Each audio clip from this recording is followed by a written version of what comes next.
12, 13 years. And for those of you who we have not met yet, my work is in the field of, I'm both a geopolitical analyst, but I'm also a research scientist, focusing in the areas of judgment and decision-making, and specifically quantified forecast science. So I'm going to start my remarks with a couple of observations. So some of you, okay, wait, no, that's not the right one. Może prezentacja, the guy in the back, change to the presentation. Oh. Thank you. So Regina, leave the link, he will do it, and then he will tell us when to do it. Tell us when to do it. Shout. This is not the one. This is this beautiful palace. This is one of the palace. Beautiful Renaissance palace. Let me see. We'll give another applause. Yeah. Is it coming? It was there, but it was lost. So, okay, until we wait, I can just, maybe we can have first round of. Oh, it's there, okay. Okay, so I'd like to first address, I think there have been some varied comments that have happened over the course of the last last 2 days. And I'm hearing a lot of repeats of some of the themes that have been echoing not only in this presentation, but also in presentations that I've been giving on this subject for the better part of the last 15 years.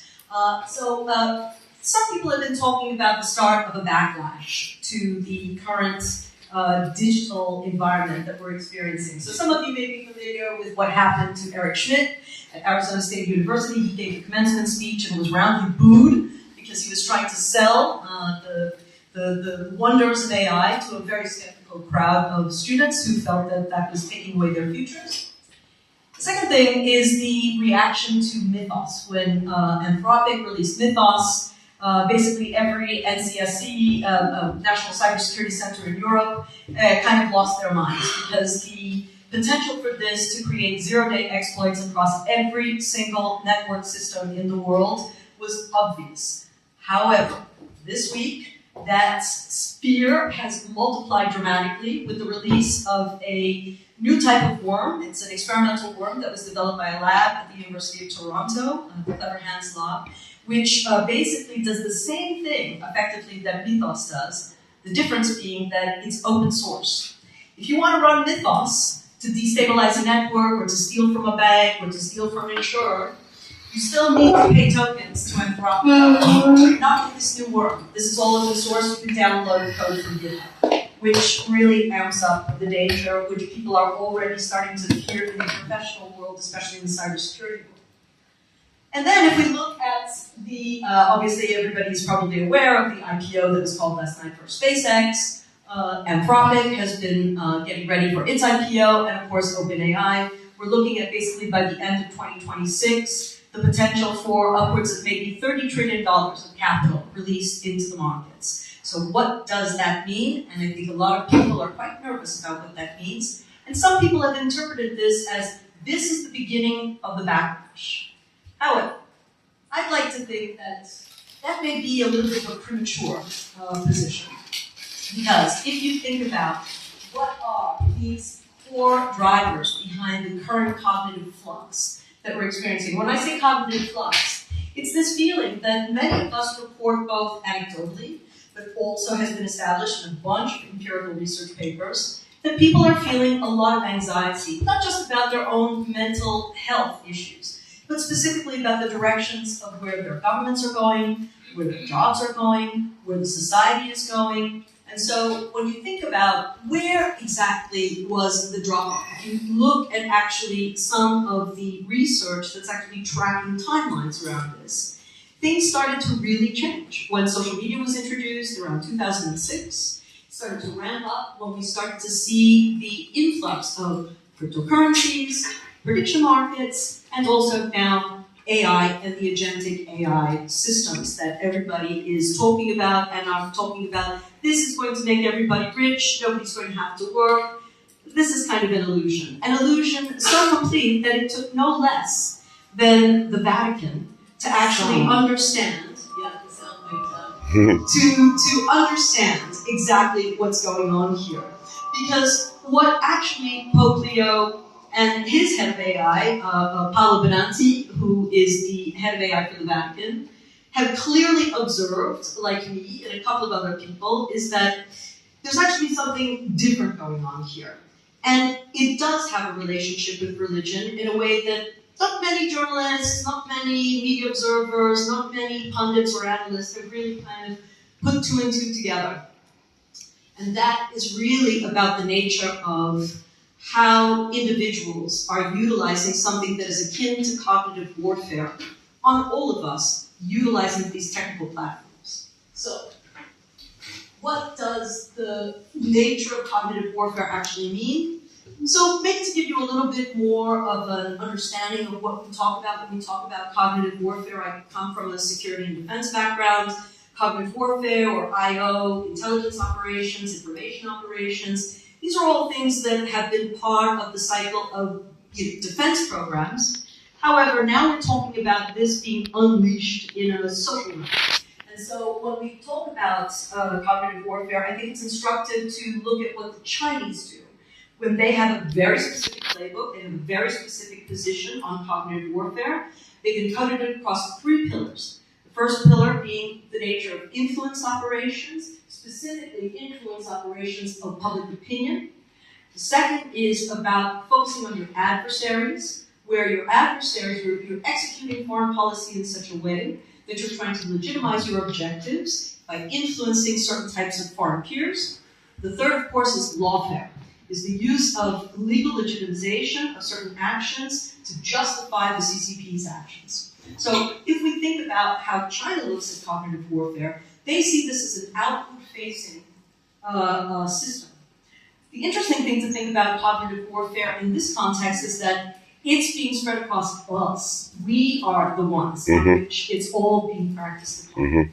And so I've kind of, over the course of the last 10 years, I've tried to give shape to this, looking at all of the different streams converging on each other, creating a confluence, which I've called Broligion, the religion of the bros. And so a sort of way to think about it is there are certain key tenets of what I call Broligion, which is number one, is the very, very specific reduction of immigration to only very limited economic interests, the destruction of scientific research infrastructure, and also the reduction of academic freedoms. The third is a very intense focus on manliness as a virtue, that the idea of security, manliness, traditional roles of men and women, this very gender discussion is also a big part of religion. And more important, it's really about the nature of adding this kind of spiritual metaphor to the nature of what should we be thinking about in the 21st century as our kind of guiding governance principle. And so what I think is useful to think about when we talk about religion are two related complementary ideologies. How many people in the room have heard of effective altruism? Okay, fair number. How many people here in the room have heard of effective accelerationism? Okay, not that many people. Okay, so effective altruism, for those of you who are not aware of it, it's a philosophical principle that ostensibly is about making your philanthropic principles efficient and very little wastage. However, there are all sorts of other related utilitarian principles in that. I won't get into those, that's a discussion over coffee. And effective accelerationism comes from the Techno-Optimist Manifesto that Mark Andreessen wrote last year, 2 years ago actually now, which is all about, if you read it, it's pure Orwellian doublespeak. It's about the nature of how technology is sacred, that anybody who tries to regulate technology or who tries to use words. In fact, I think that if I recall, to paraphrase it, the manifesto starts with, we do not see people, we are not the enemies of people, we are the enemies of bad ideas. The bad ideas they talk about are things like precautionary principle, existential risk. They have a very particular position on this. It's not just Mark Andreessen. It's actually down to a group of people, all of whom share very specific relations. So, starting at the top with Peter Thiel, what you see in this group of people are people who, and this goes to a lot of the points that I think people raised over the course of the last couple of days, is that we talk a lot about nation states and the Westphalian system. However, what we really should be thinking about now is individuals, because individuals are the ones. Yes, corporations, but really it's individuals, because what I'm getting at here are the shared philosophies of these specific individuals. Specifically, their interest in René Girard, who was the philosopher who developed this principle of mimetics, that their free will does not exist, that desire is only based upon what others desire, right? Second, they're big fans of Leo Strauss, who believed in the modern interpretation of what Plato called the noble lie. The noble lie being this principle that, humans are too weak to be told the truth.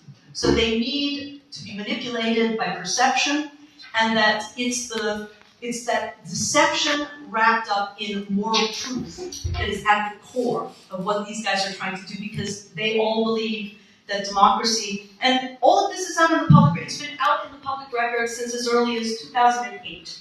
Look up any interview with Alex Carr, Peter Thiel, Joe Lonsdale, David Sachs. Look at David Sachs' group, All In. They've been talking about this stuff for years. The interesting thing is that nobody's actually kind of put it together in quite the same way. But what a lot of these guys share is a relationship to Stanford Law. And so it was there where René Girard taught at Stanford, and they started to talk about these kinds of principles. I would also recommend, if you haven't done it, read the translation of Alex Carr's PhD thesis. Because it's all about fascism, and it's all about how to use words to make fascism acceptable.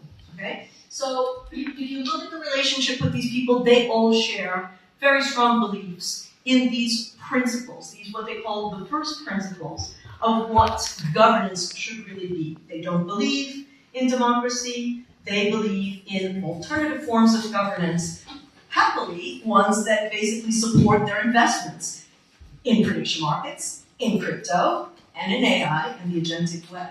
So if you want to learn more, I've written several papers about this. You go to the Broligion Substack, you can read all there.